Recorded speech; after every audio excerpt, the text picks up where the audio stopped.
आखिरकार दैनिक भास्कर में income tax की जो रेड हुई थी उसका खुलासा हुआ है और इनकम टैक्स ने बताया है कि पिछले 6 साल में दैनिक भास्कर जो समूह है उसका लगभग 700 करोड़ रुपए का टैक्स बकाया है जो उन्हें गवर्नमेंट को देना था। जैसा कि इनकम टैक्स ने पहले भी खुलासा किया कि ये जो टैक्स है ये खाली न्यूज़पेपर का नहीं है, इनके द्वारा कई सारी कंपनियां बनाई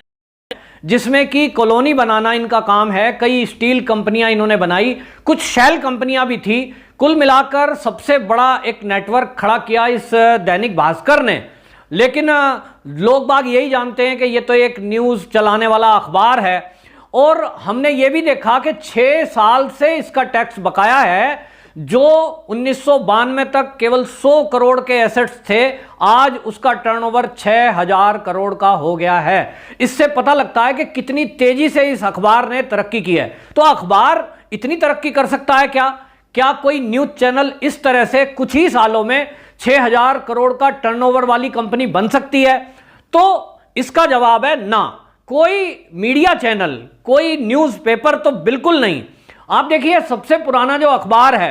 हिंदुस्तान है, दैनिक जागरण है और ट्रिब्यून है, इन अखबारों के मालिकों से पूछिए क्या उनकी इनकम में इतनी ग्रोथ हुई है कि कुछ ही सालों में उन्होंने इतना तरक्की कर ली हो कि टर्नओवर 6000 करोड़ हो जाए? नहीं हो सकता, क्योंकि आज की डेट में आप देखिए प्रिंट मीडिया का तो वैसे ही बुरा हाल है, ये इलेक्ट्रॉनिक मीडिया तो फिर भी तरक्की कर रहा है और उनका जो कंपनी है विदेशी पैसा भी लगा होता है। लेकिन दैनिक भास्कर के बारे में जब ये पता लगाने की कोशिश की गई कि इनकी जो ये इनकम है ये कैसे बढ़ी, तो इनकम टैक्स डिपार्टमेंट को चौंकाने वाले खुलासे हुए और उसको पता लगा कि कई शेल कंपनियों के सहारे से विदेशी पैसा भी इसमें इन्वेस्ट किया गया है। जांच चल रही थी शेल कंपनियों की, जांच चल रही थी टैक्स ना देने की, और इस जांच को जब करने के लिए इनकम टैक्स गया तो हमने देखा कि देश का विपक्ष ने किस तरह से हल्ला किया,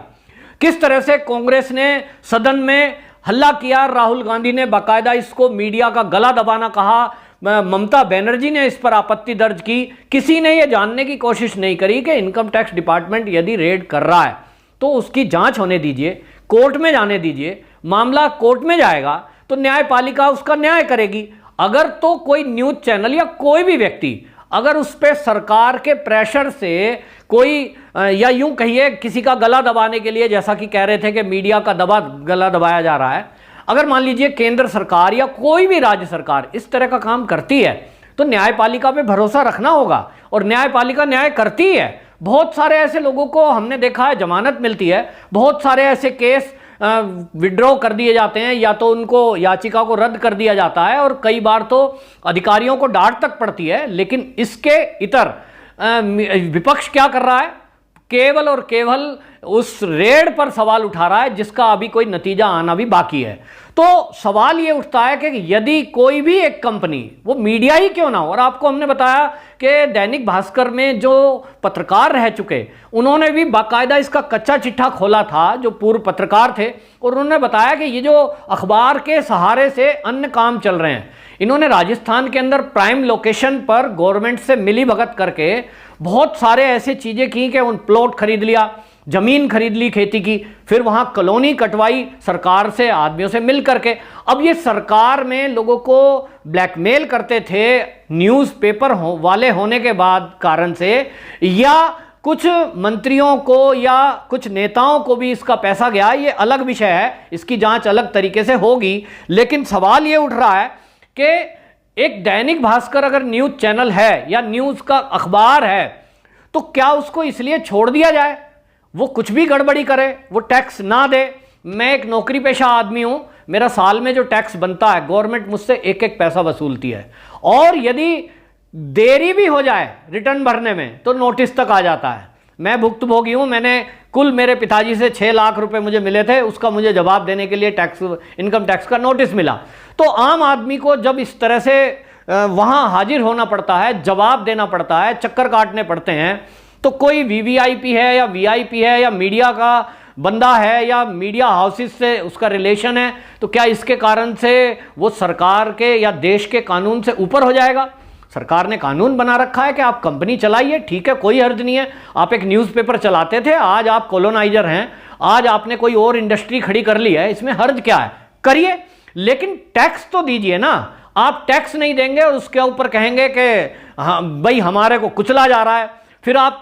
इस रेड को भी ऐसे ले रहे हैं, देखिए जी हमने तो अपना काम कर दिया, हमने तो यमुना में तैरती हुई लाशें दिखा दी, हमने तो गंगा में तैरती हुई लाशें दिखा दी, अब हमको दबाया जा रहा है। मतलब आपको जब कोई पूछताछ करे तो चैनल वालों के पास या न्यूज़पेपर वालों के पास ये एक अच्छा सा बहाना है कि साहब हमें दबाया जा रहा है, हमें कुचला जा रहा है। जबकि आप क्या करते हैं, कितनी फेक न्यूज़ चलाते हैं, किसी की लाइफ भी खराब कर सकते हैं आप, किसी के बारे में कुछ भी चला दो और आप सॉरी तक नहीं बोलते हैं। इसी तरह हमने देखा एनडीटीवी का हाल, एनडीटीवी ने किस तरह से चीज़ें चलाई, फेक न्यूज़ चलाई, इंडिया टुडे ग्रुप ने चलाई। अब सवाल यही है कि इनके खिलाफ कोई कार्रवाई करेगा तो ये सारे मीडिया हाउसेज एक लामबंद हो जाते हैं।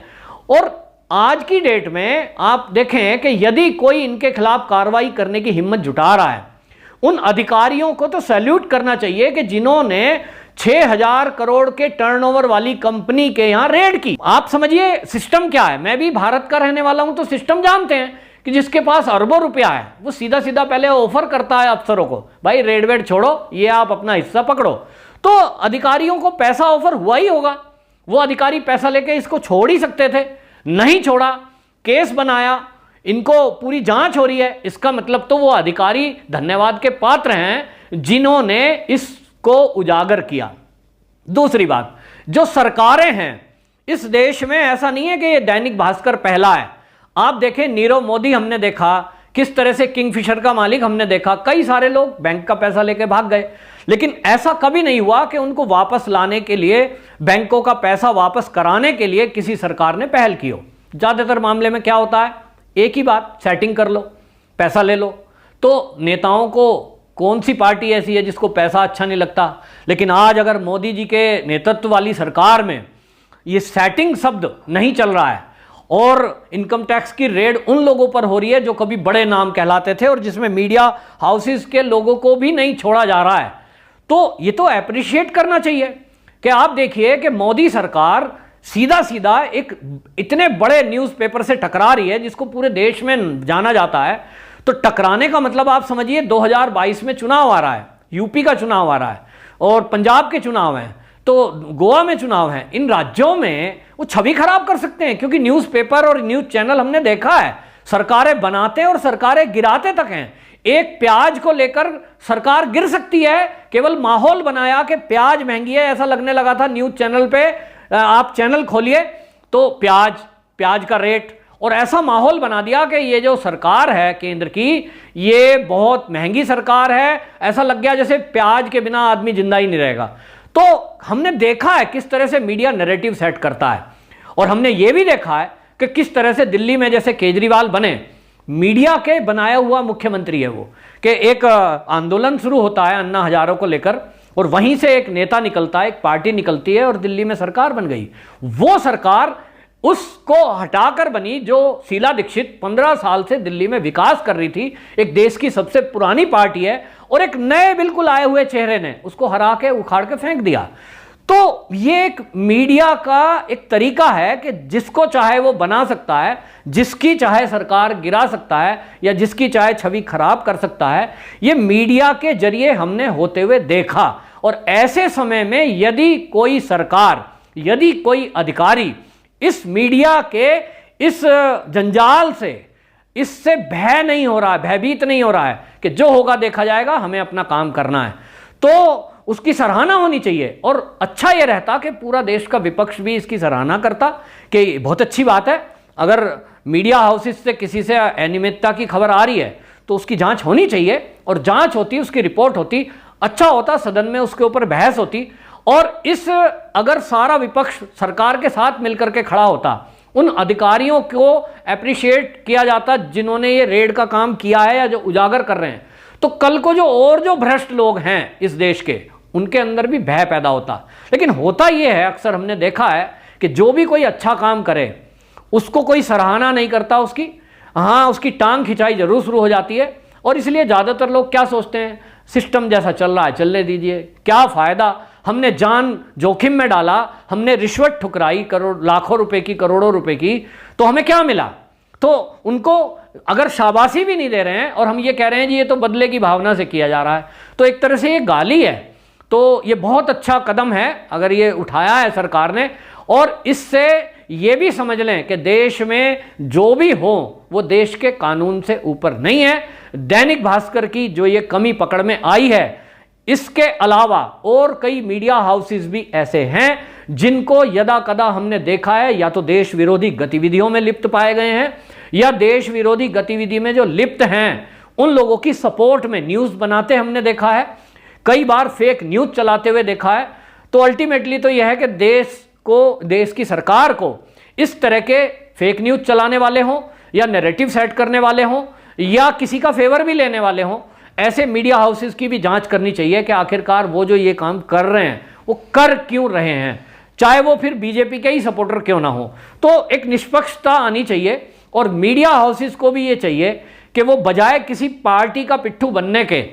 वो करें जो उनका धर्म है। और पत्रकार का धर्म है, एक पत्र का धर्म है या चैनल का धर्म है कि वो दुनिया के सामने सच्चाई रखे। किसी की चाटुकारिता और चापलूसी करना ये मेरे ख्याल तो पत्रकार का धर्म नहीं है। तो पत्रकार जब अपना धर्म छोड़ देंगे तो बाकी लोग क्या करेंगे। और इस जमाने में ऐसा नहीं है, आज सोशल मीडिया का जमाना है, सबको सब पता होता है। ये जो कार्रवाई है ये बहुत अच्छी कार्रवाई है और इनकम टैक्स विभाग को धन्यवाद देना चाहिए और सरकार की भी साहस की सराहना हम लोगों को करनी चाहिए कि सरकार ने ये हिम्मत करके दिखाई है कि कम से कम जो भ्रष्ट लोग हैं उनके खिलाफ सख्त कार्रवाई करने का मन बनाया है, और वो ऐसे समय में जब चुनाव आने वाला है। वंदे मातरम।